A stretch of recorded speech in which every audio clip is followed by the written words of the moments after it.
আসসালামু আলাইকুম ওয়া রাহমাতুল্লাহ। বাংলাদেশের রাজনীতি, অর্থনীতি, সমাজনীতি এগুলো নিয়ে আপনাদের সাথে কথা বলি। আজকে যেটা নিয়ে কথা বলব সেটা হচ্ছে পরিবর্তন খুব বেশি কিছু কি হয়েছে? যেমন আমাদের এনসিপির নেতা নাহিদ ইসলাম বলেছে, সরকারে থাকা ২ ছাত্র উপদেষ্টা এনসিপির কেউ না। অথচ আমরা জানি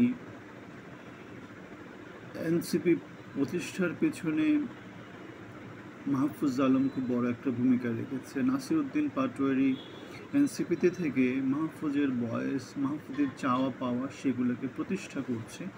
সেরকম আলাপ আলোচনা তো আমাদের তারা কতটা স্ট্রং এনসিপির ব্যাপারে তাদের কতটা মুখ্য ভূমিকা রাখে নাসিরউদ্দিনের মধ্য দিয়ে মাহফুজ, সেটা পত্রপত্রিকার মারফতে তো আপনারা জেনেছেন। সুতরাং নাহিদ ইসলামের এই বক্তব্যটা অনেকটা শেখ হাসিনার সময়ে যেটা দেখা যেত সেরকম। শেখ রেহানা পুতুল কিংবা ববি আওয়ামী লীগের কেউ ছিল না, কিন্তু তারা আবার আওয়ামী লীগের বেশ বড় বড় নানা রকমের নীতি নির্ধারণী কাজগুলো তারা ভূমিকা রাখত। শেখ রেহানা তার আবার 7 স্টার একটা গ্রুপ ছিল, সুতরাং সরকারের মধ্যে তারা আবার সরকার পরিচালনা করতো, নীতি নির্ধারণে নানা রকমের কাজগুলো করতো।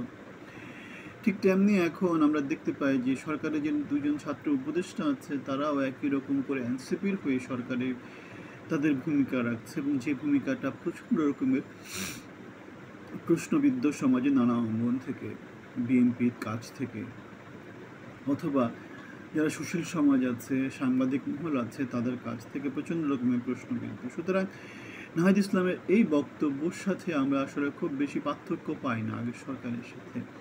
আমরা গত 9 মাসকে তুলনা করেছি নানা রকম করে। আমরা দেখেছি যে চিটাগাং কেন্দ্রিক সমাজ, গোপালী কেন্দ্রিক সমাজ ছিল আগে, প্রায় ব্রাদার এনজিও কেন্দ্রিক সমাজ ছিল আগে, পুরোটা আওয়ামী লীগ কেন্দ্রিক ছিল। আমরা এখানে এটাও বলেছিলাম যে এখনকার যে বৈষম্যটা, সেই বৈষম্যটা যে কোনো রাজনৈতিক সরকার থেকে 1000 থেকে লক্ষ গুণে বেশি। কেননা আওয়ামী লীগের 6 কোটি বাদ দিলে, বিএনপির 6 কোটি বাদ দিলে, তাহলে বাকি থাকে আর কারা? তাহলে যেটা দেখতে পাচ্ছি এখনকার যারা সুবিধাভোগী তারা হচ্ছে খুব অল্প একটা শ্রেণী, যারা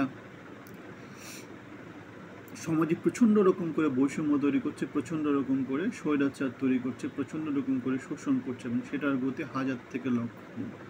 সুতরাং এখন আমাদের সমাজে এই দাবিটা প্রচণ্ড রকমের স্পষ্ট যে উপদেষ্টা পরিষদে পরিবর্তন নিয়ে আসতে হবে, সরকারকে ভালোভাবে যোগ্যভাবে সরকার পরিচালনা করতে হবে, তা না হলে বাংলাদেশ সাফার করবে। সেজন্যই একটা আলোচনা অনেক দিন ধরে আছে যে জাতীয় সরকার, বিপ্লবী সরকার, হেন সরকার, তেন সরকার। এখন আমরা 9-10 মাস চলে যাওয়ার পরে জিনিসগুলো বাদ দিয়ে এগুলো হচ্ছে সমাজে বিভাজন তৈরি করার নতুন নতুন পদ্ধতি, এগুলো হচ্ছে বাংলাদেশকে আরও পিছিয়ে দেওয়ার নানা রকমের ষড়যন্ত্র। আমরা বলবো খুব দ্রুত নির্বাচনের পথে বাংলাদেশকে নিয়ে যাক।